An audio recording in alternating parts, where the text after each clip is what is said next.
Cooking on this floor is unsophisticated. I really need a proper kitchen. Why didn't I think of that before?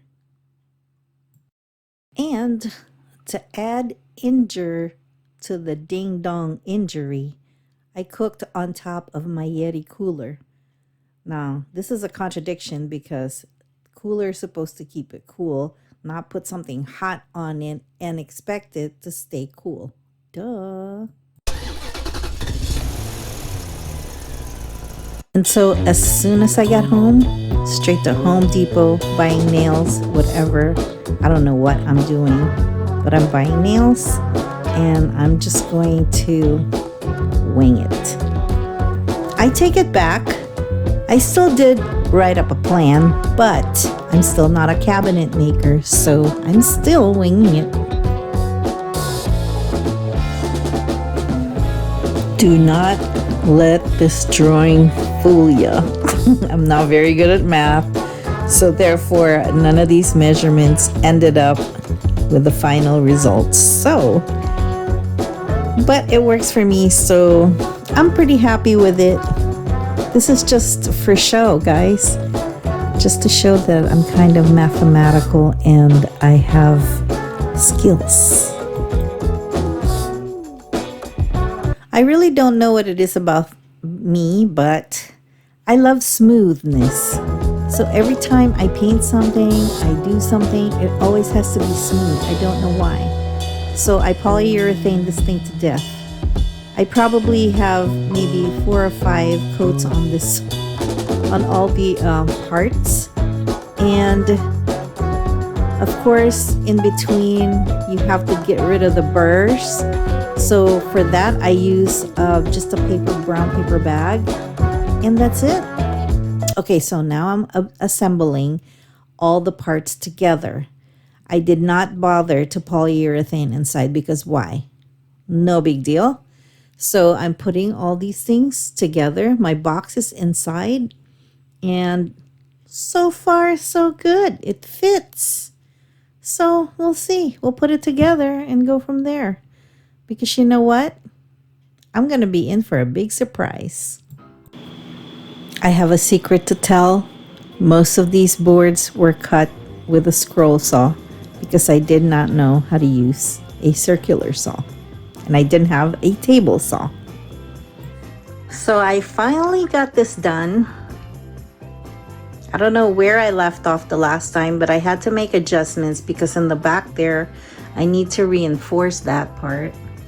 See there? So I added more pieces of wood there so that the screws and the nails can have something to grab onto. Then I made the sliders according to the instructions. And however, when I tried to put my boxes in there, it would not fit anymore because of it gave way to these 2 things, which is a 1/2 inch each side. So I had to think of what to do. You will see in the next segment that I am a glutton for punishment. I am not going to cut corners about this. So what did I do? I made myself drawers. Yes, folks, drawers. So I have to reconfigure everything so that my drawers will fit. And it is not perfect. I also put a stainless steel sheet of protection for the back of my stove so that when I'm cooking and there are grease splashes, I could just handily wipe it off. But again, glutton for punishment. There we go. Look at the beautiful drawers that I got. I'm so impressed. But I am a glutton for punishment. And so, because I insist on putting these front to my drawers, because I think it's so cute, I tried to undo it from the actual box and it kind of broke in half. But then you know what? I call it character. Yes, it's going to be character. I'm so weird. So I glued and I pounded. Got a big splinter right here, cried. That hurt. But moving on, I said I had to do something about this crack so it doesn't crack any farther. And so I took some sawdust, mixed it with glue, and then filled in the cracks. Because that's what we do. We just perfect things, you know, for us OCDs.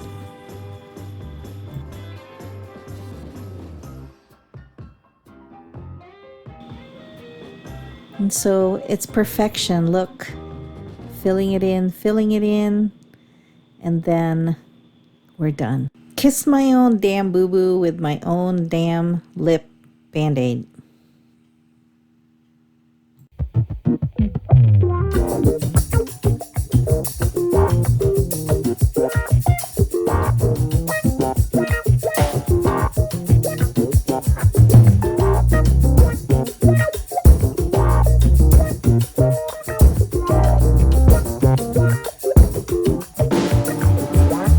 Sweet success! I even repurposed these two hinges to hold my cover for my stove on top. Yep, indeed. Of course, I also repurposed these drawer pulls. And look how this turned out. Isn't it so awesome? I mean, can you really tell that the two faces are not the same? But you know what? Who cares? This is going to be up close and personal. You're not going to be able to see. And if you do, shame on you. And look at my pull out. This is going to go pull outside of my van. And it's going to be part of my countertop when I'm cooking inside the van. Woo-hoo, girl. Just look at this. This is a thing of beauty.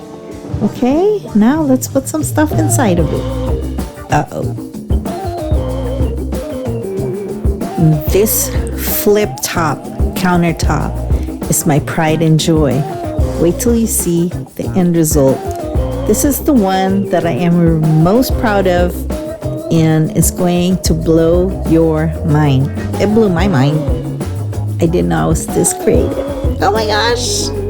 Pat my own back, won't I?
Presentation today is my little tiny kitchen in my camper van that I created myself, guys. The first tier is up here.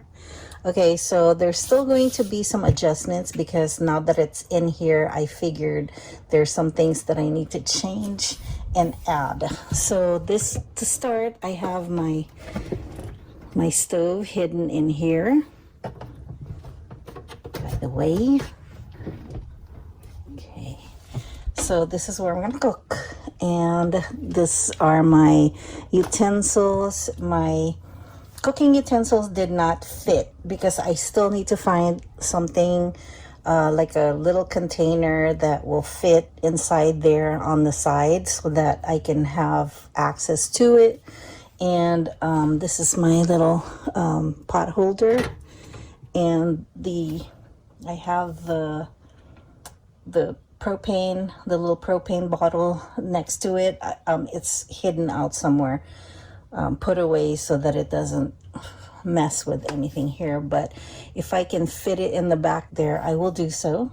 The back of it is stainless steel stick-on, and the reason why I did that is because the splashes, it's easy to wipe down.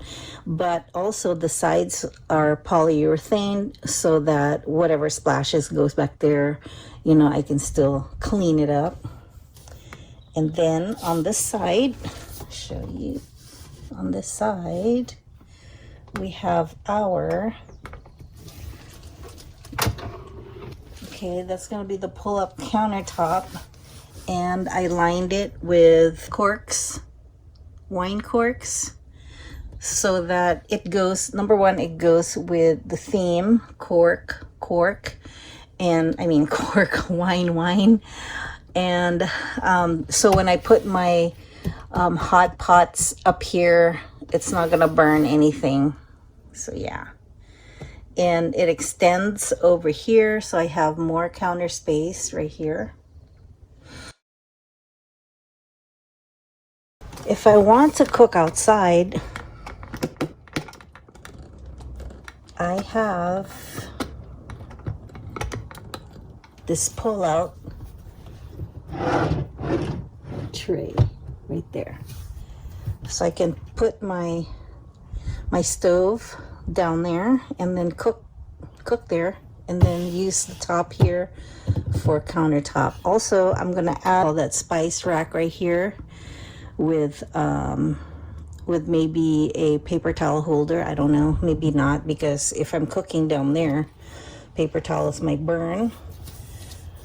Anywho, moving on along. So here, in my first drawer, I put all my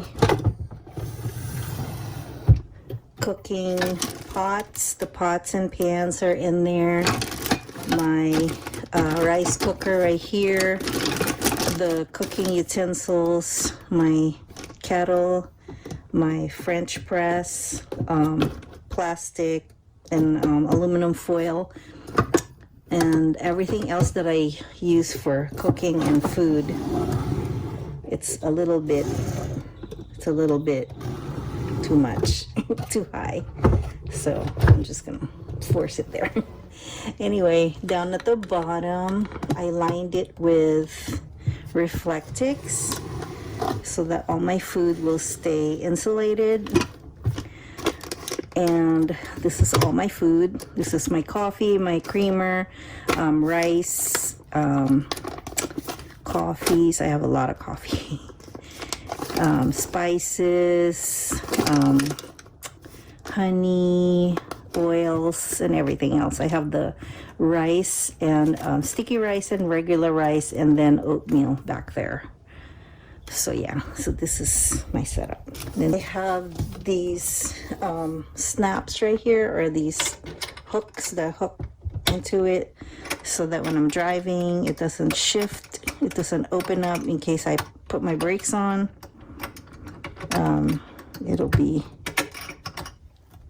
It'll be secure, and also on the other side.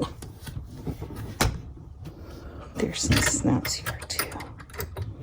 So most of my stuff did not fit in here. Everything didn't fit, so I am going to, actually I did already. I think I'm going to have to put something in the back to hold it so that it doesn't move, because it is on wheels, so it's easy to go back and forth. If anything happens, it won't kill the passenger. Yeah, so this is going to be moving back and forth. Hopefully this rug, this little rubber rug will stop it from rolling all the way to the bed. So now, this is where all the stuff I had didn't fit in the drawer, so I'm just gonna leave it here. And you know, it's just miscellaneous stuff anyway. There's the bottle, propane bottle, some lotions. Lotions are gonna move. I have my towels in there, kitchen towels, etc. are gonna be in there. So yeah. Now that I have this whole contraption right here, I have more room, and I can set things up here if I wanted to, you know, like bags and stuff like that. I don't know. So there's a higher surface where things can be easily accessible. And what else? That's pretty much it. So what do you think, guys? Leave me a comment. Thank you, guys. See you later. Bye. Look at the mess there.